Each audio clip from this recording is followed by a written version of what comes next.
Hello students, the next program is a quick sort program. So today I'll be teaching you the quick sort program. So before going to this program, the basic is first you should understand quick sort program well in theory. Okay, in theory, that is algorithm subject, we have quick sort program. First you try to understand fully the quick sort program. Okay, go through the notes and understand what is a partition. Okay, in quick sort program, partition has to be created. Okay, to be good with the basics of quick sort program. Once you are good with the basics of quick sort program, then execute the program and show you. And I'm going to explain the each and every line of this program, what is happening here. So here there is a class called quick sort and it has a member function called as partition. Okay, that is one member function. It is called as partition. The second member function is sort. Okay, the second member function is sort and it has a main function. Okay, now first we'll start from the main function. So here we are declaring an array of size 100. Then you should enter the array size. Like it is asking you how many numbers you have in your list so that it could be sorted. So suppose you enter 10. So here we are not giving the numbers, but we are using a random number generator as specified in the question. We are using a random number generator to generate the random numbers. Suppose if you give the n value as 10, so 10 numbers will be randomly generated and that 10 numbers will be within 0 to 20. Suppose you want that 10 numbers between 0 to 100, then just change the value here from 20 to 100. So the 10 numbers will be selected from a range between 0 to 100. So since here 20 is given, those 10 numbers, suppose your n value is 10, those 10 numbers will be selected from 0 to 20. So here we are not giving the numbers, but we are using a random number generator that is going to generate the random numbers. So using, and here that random number generated, we are printing it. So the array before sorting. So we are using a for loop and printing it. And then we are going to call the quick sort function. But before calling the sort function, we need to create the object of that class. So quick sort is the class name. We are going to generate the object of that class that is called as m. So here a new instance of that class is created. Using that object m, we are going to call the first member function that is sort. The parameters are array and the 0, that is the lower subscript, and the higher subscript of the array is n minus 1. 0 to n minus 1. N is the total number that you want to sort. So this m dot sort go to this particular function. See here is a sort here member function that calls this function. This function will be executed till your low value is less than or equal to high. Sorry, low value is less than high. And actually what is been happening here is here we are going to identify the or create the partition in the array. You know, quick sort function works by creating partition and sorting it. So first we are going to create the partition. So that for the partition function, the input is given is array, the low value and the high value. Okay, this is the values that are sent to the partition function. Low is 0 and high is n minus 1 and a is the array name. So these values are sent to the partition member function. That is partition member function is here. So here inside the partition function, we are going to the P. P is called the actually the pivot element. So you remember the pivot element I have told you. The pivot element is the first element in the array. So A of low is assigned to the pivot element and the I value is low plus 1, J value is high. So we do this basic assignments to the variables. Afterwards, while low less than high. So there are two important conditions which you need to consider while incrementing I and decrementing J.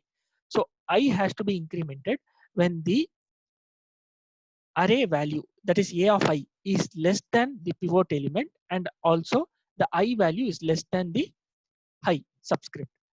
Okay, so when the array value a of I is less than or equal to the pivot element, then you keep on incrementing I. Similar way, when the array value a of j is greater than the pivot element, you decrement j. Okay. So these two conditions must be compulsorily followed while incrementing I and j. After that, if your I value is less than j, then swap the two numbers a of I and a of j. The values in that position, swap it. If your I value is less than j value, swap a of I and a of j. Otherwise, if your I value is greater than your j value, then swap your pivot element and a of j. Swap your pivot element and a of j. As you know, pivot element is nothing but the first element, that is a of low. So we are swapping a of low and a of j here. Then after swapping the pivot element and a of j, then we are returning the value of j. That j is actually the partition position where we have generated the partition. So that j is returned, and where it actually goes, it comes and gets stored in this S.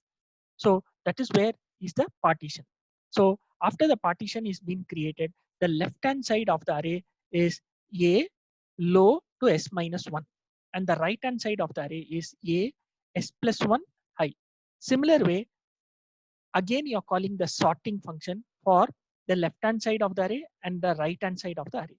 So this process keeps on repeating till the low value is less than high.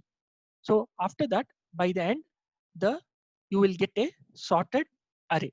So now the two important things which you should keep it in mind is the quicksort function has a partition function and a sort function. And sort, we are calling it recursively. So when it is called recursively, the partitions are being created, and the using the quicksort logic, we are going to sort the numbers, and finally we are going to getting the sorted array. And one more thing here, what is telling is calculate the time spent in sorting the array. So here we have a start time and a after. We are starting the time, and then we are going to call the sort function, and then afterwards we are going to calculate the stop time here, and the time elapsed. Elapsed time means the time spent in sorting the numbers. So elapsed time means stop time minus start time, and that time we are going to print, as well as we are going to print the sorted array. So that is what is the quick sort function. And very important thing which you have to remember in quicksort function is the partition that has to be created. And how partition is being created is, we have a pivot element which is a of low, I is low plus 1, j is high. The partition is created by mainly this comparison. See, I have highlighted here. So I is incremented when the value a of I is less than or equal to the pivot element, and the value of j is decremented when a of j is greater than the pivot element, when the value of a of j is greater than the pivot element. Then what you should need to do is you compare the value of I and j. If I is less than j, then you swap the a of I and a of j. Otherwise, suppose if I is greater than j, then you swap the pivot element and the a of j. After that, after you swap the pivot element, once you swap the pivot element and the a of j, then you return the position of the pivot element, that is j. That j goes and stores in s. Then you have created the partition. The left hand side, the numbers that are towards the left hand side of the partition are the left is a low to s minus 1, and the numbers towards the right hand side of the partition are a s plus 1 and high. Then you have got two arrays, that is left hand side of the array and the right hand side of the array. Again, what you need to do is repeat the same procedure with the left hand side of the array and the right hand side of the array. Proceed further till you get the sorted array. Okay, that is what is your quicksort program. Now I am going to run the program, and I'll show you how it actually works. Now first I'll give the array size as 5. So now see here, when I give the array size as 5, I'm not giving any input only, but the random numbers are automatically generated. The random number generated are 5 numbers, that is 7, 3, 3, 8 and 5. And you see here it is an unsorted array, and the next we are getting a sorted array 3357E, and the time taken for calculating this sorted array is 15,000 nanoseconds. Okay, we are measuring in the time in terms of nanosecond because your processor is so fast. Okay, so if you measure it in terms of seconds, then you will actually see a 0 here, because the operation performed here is done in a fraction of seconds, that is in terms of nanoseconds. That is why we are using a nanoseconds here. So this is your quicksort program. Okay, but I suggest you before executing this program, first understand, go through the theory. Okay, in your module 2 there is quicksort program. Go through it, understand how partition is being created and how the trace the program, and understand how partition is created and how the left hand side of the array and the right hand side of the array are being sorted. Okay, then you come to this program and execute the program and try to understand. Okay students, next class I'll continue with next program.